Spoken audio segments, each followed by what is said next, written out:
Assalamualaikum warahmatullahi wabarakatuh. Terima kasih atas kesempatannya. Perkenalkan, nama saya Astria Damadea dengan NIM 2018-210695. Di sini saya akan melakukan presentasi proposal metodologi penelitian saya yang berjudul Pengaruh Profitabilitas, Likuiditas, Leverage, dan Sales Growth terhadap kebijakan dividen pada perusahaan food and beverage yang terdaftar di Bursa Efek Indonesia pada periode tahun 2015 sampai 2019. Latar belakang pada penelitian ini adalah pada era modern saat ini, investasi menjadi hal yang sangat menarik dan menjanjikan bagi banyak orang. Investasi adalah penanaman aset atau modal guna mendapatkan keuntungan. Investasi dilakukan dengan cara menunda konsumsi di masa sekarang, yang dengan harapannya mendapat manfaat di masa yang akan datang. Investasi dapat dilakukan oleh perorangan maupun dilakukan oleh suatu entitas bisnis. Tujuan investor melakukan penanaman modal atau investasi pastinya untuk meningkatkan kesejahteraan dengan memperoleh pendapatan atau tingkat pengembalian investasi yang berupa dividen maupun selisih harga jual dengan harga beli atau yang biasa disebut capital gain. Menurut Ida Ayu, pada 2014, investor umumnya menginginkan pembagian dividen yang relatif stabil atau cenderung naik dari waktu ke waktu karena dengan itu dapat meningkatkan kepercayaan terhadap perusahaan sehingga mengurangi unsur ketidakpastian dalam investasi. Menurut Sartono 2011, kebijakan dividen adalah keputusan apakah yang diperoleh perusahaan akan dibagikan kepada pemegang saham sebagai dividen atau akan ditahan dalam bentuk laba, ditahan untuk pembiayaan investasi di masa yang akan datang. Profitabilitas adalah kemampuan untuk mengukur suatu perusahaan memperoleh laba atau profit pada suatu jangka waktu tertentu. Profitabilitas ini mengukur pada tingkat penjualan, aset, dan modal saham tertentu. Profitabilitas dapat dinilai dengan banyak cara tergantung dengan laba atau aktiva yang akan dibandingkan. Selanjutnya, likuiditas. Likuiditas adalah salah satu aspek penting dalam bisnis yang diartikan sebagai kemampuan perusahaan dalam memenuhi kewajibannya. Selain itu, likuiditas ini digunakan untuk mengetahui kekayaan atau posisi keuangan perusahaan tersebut. Likuiditas dapat dinilai dengan menggunakan analisis rasio keuangan. Leverage atau dengan kata lain hutang. Leverage dapat diartikan sebagai hutang dalam pembiayaan untuk pembelian inventaris, aset, maupun perataan perusahaan. Menurut Agus Sartono, pengertian leverage adalah penggunaan aset atau sumber dana oleh perusahaan yang memiliki biaya tetap dengan maksud agar meningkatkan keuntungan potensial pemegang saham. Sales growth atau dalam bahasa Indonesia yang berarti pertumbuhan penjualan. Pertumbuhan penjualan mencerminkan kemampuan perusahaan dari waktu ke waktu. Semakin tinggi pertumbuhan penjualan suatu perusahaan, maka perusahaan tersebut berhasil menjalankan strateginya. Selanjutnya yaitu untuk perumusan masalahnya, yang pertama, apakah profitabilitas berpengaruh terhadap kebijakan dividen? Yang kedua, apakah likuiditas berpengaruh terhadap kebijakan dividen? Yang ketiga, apakah leverage berpengaruh terhadap kebijakan dividen?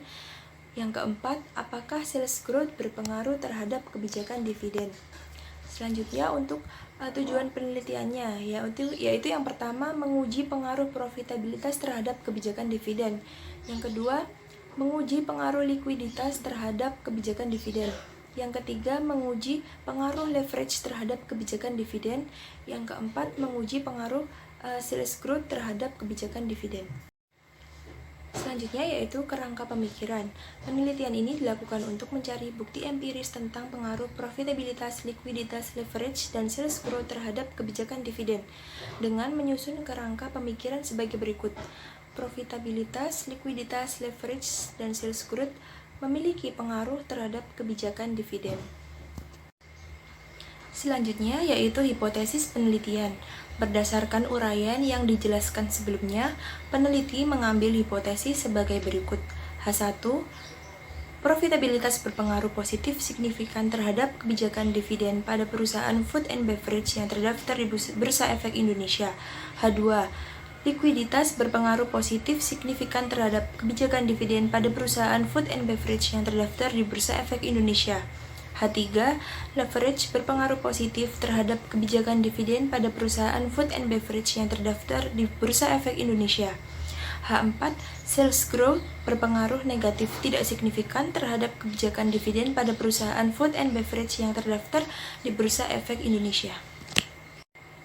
Selanjutnya yaitu metode penelitian. Yang pertama ada rancangan penelitian. Berdasarkan pada tujuannya, penelitian ini adalah penelitian dengan metode kuantitatif. Karena penelitian ini memiliki tujuan untuk memecahkan permasalahan tertentu.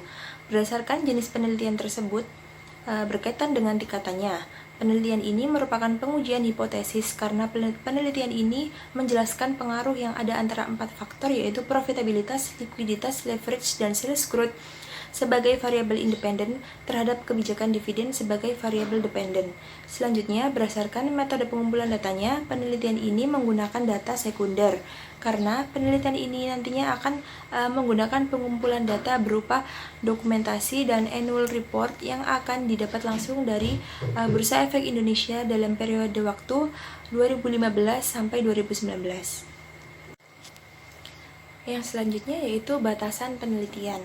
Adapun batasan-batasan dalam penelitian ini adalah 1. Sampel yang diteliti yaitu perusahaan food and beverage yang terdaftar di Bursa Efek Indonesia. 2. Variabel yang digunakan. Dalam penelitian ini terdapat 5 variabel yaitu variabel dependennya yaitu kebijakan dividen dan untuk variabel independennya yaitu profitabilitas, likuiditas, leverage, dan sales growth. Yang ketiga ada periode penelitiannya yaitu hanya menggunakan data dari tahun 2015 hingga 2019. Selanjutnya yaitu ada identifikasi variabel. Dalam penelitian ini menggunakan 2 variabel yaitu variabel bebas dan variabel terikat. Untuk variabel bebasnya yaitu merupakan variabel yang mempengaruhi. Dalam penelitian ini variabel bebasnya meliputi profitabilitas yang diukur oleh return on asset, likuiditas yang diukur oleh current ratio, leverage yang diukur oleh debt to equity ratio, dan sales growth yang diukur oleh perubahan penjualan dari tahun sebelumnya ke tahun berikutnya. Yang kedua yaitu variabel terikat yang merupakan variabel yang dipengaruhi. Dalam penelitian ini variabel terikatnya yaitu kebijakan dividen. Kebijakan dividen sendiri diukur menggunakan dividen payout ratio. Selanjutnya ada definisi operasional dan pengukuran variabel. Yang pertama ada variabel terikat atau variabel dependen. Variabel dependen merupakan variabel yang dipengaruhi oleh variabel bebas atau independen. Variabel terikat dalam penelitian ini menggunakan kebijakan dividen, yang dimana kebijakan dividen ini diukur menggunakan dividen payout ratio. Selanjutnya ada variabel bebas atau variabel independen. Variabel independen sendiri adalah variabel yang mempengaruhi variabel terikat atau variabel dependen. Dalam penelitian ini menggunakan profitabilitas yang dimana merupakan kemampuan perusahaan dalam mendapatkan laba dalam suatu periode. Profitabilitas dalam penelitian ini dapat diukur dengan menggunakan return on asset. Yang kedua ada likuiditas. Likuiditas sendiri merupakan kemampuan dalam memenuhi kewajiban jangka pendeknya secara lancar dan tepat waktu. Likuiditas dalam penelitian ini dapat diukur menggunakan current ratio. Yang ketiga yaitu ada leverage. Leverage sendiri merupakan penggunaan aktiva dan sumber dana oleh perusahaan yang memiliki biaya tetap, yang berarti sumber dana berasal dari pinjaman karena memiliki bunga sebagai beban dengan maksud dapat meningkatkan keuntungan potensial pemegang saham. Leverage sendiri dalam penelitian ini dapat diukur dengan menggunakan debt to equity ratio. Yang keempat ada sales growth. Sales growth sendiri merupakan perubahan penjualan perusahaan yang mengalami kenaikan dari periode sebelumnya ke periode berikutnya. Sales growth dalam penelitian ini dapat diukur dengan menggunakan rumus penjualan periode ini dikurangi penjualan periode sebelumnya dibagi dengan penjualan periode sebelumnya dikali 100. Yang selanjutnya ada populasi, sampel, dan teknik pengambilan sampel. Pada penelitian ini, populasi yang digunakan adalah perusahaan-perusahaan yang membagikan dividen. Sampel yang digunakan adalah perusahaan dalam sektor industri food and beverage yang terdaftar di BEI pada tahun 2015 hingga 2019. Teknik pengambilan sampel yang digunakan adalah metode teknik purposive sampling. Metode purposive sampling sendiri adalah salah satu jenis teknik pengambilan sampel yang biasa digunakan dalam penelitian ilmiah. Menurut Sugiono 2008, purposive sampling adalah teknik pengambilan sampel yang menentukan kriteria-kriteria tertentu. Nah, kriteria sampel pada penelitian ini adalah yang pertama, perusahaan-perusahaan food and beverage yang terdaftar di BEI pada periode tahun 2015 sampai 2019. Yang kedua, perusahaan-perusahaan food and beverage yang menerbitkan laporan keuangan berturut-turut pada periode tahun 2015 hingga 2019. Yang ketiga, perusahaan-perusahaan food and beverage yang membagikan dividen kepada investor pada periode tahun 2015 sampai 2019. Yang selanjutnya ada data dan metode pengumpulan. Data yang digunakan pada penelitian ini menggunakan data kuantitatif sekunder. Data pada penelitian ini didapatkan melalui laporan keuangan lengkap yang dimiliki oleh perusahaan food and beverage di website resmi Bursa Efek Indonesia, yaitu www.idx.co.id. Data ini diperoleh menggunakan teknik pengumpulan dokumentasi yang dimana teknik ini dilakukan dengan cara mencari publikasi laporan keuangan dari perusahaan-perusahaan food and beverage yang terdaftar di Bursa Efek Indonesia, yaitu teknik analisis data. Pada penelitian ini, teknik analisis yang digunakan adalah teknik analisis deskriptif dan teknik analisis uji hipotesis. Dengan menggunakan teknik analisis tersebut agar mengetahui pengaruh antar variabel yang diteliti. Yang pertama yaitu ada analisis statistik deskriptif. Menurut Iramani 2017, analisis statistik deskriptif adalah analisis yang digunakan hanya untuk menggambarkan dan menginformasikan suatu kondisi atau permasalahan, akan tetapi tidak dapat melakukan kesimpulan secara general. Data dalam penelitian ini dapat diketahui melalui rata-rata atau mean, standar deviasi, maksimum dan minimum. Analisis statistik deskriptif yang digunakan untuk memperoleh gambaran secara umum variabel-variabel yang diteliti, yaitu kebijakan dividen, profitabilitas, likuiditas, leverage, dan sales growth. Yang kedua ada analisis uji hipotesis. Analisis uji hipotesis pada penelitian ini menggunakan metode analisis regresi linier berganda yang dapat diolah dengan menggunakan aplikasi SPSS dengan model persamaan sebagai berikut.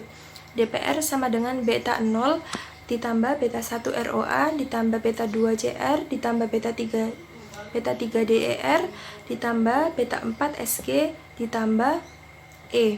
Keterangannya yaitu DPR adalah dividen payout ratio, beta 0 adalah konstanta, beta 1, beta 2, beta 3, beta 4 adalah koefisien regresi linear berganda. ROA, return on asset, CR adalah current ratio, DER adalah debt to equity ratio, SG adalah sales growth, dan E adalah variable error. Setelah semua variabel dimasukkan pada model persamaan tersebut, selanjutnya tahapan pengujian yang dapat dilakukan adalah sebagai berikut. Yang pertama ada uji simultan atau uji F. Uji simultan atau uji F ini digunakan untuk menguji pengaruh apakah secara simultan return on asset dan current ratio, debt to equity ratio, dan sales growth secara signifikan mempengaruhi kebijakan dividen atau dividen payout ratio. Yang kedua yaitu ada koefisien determinasi atau R2.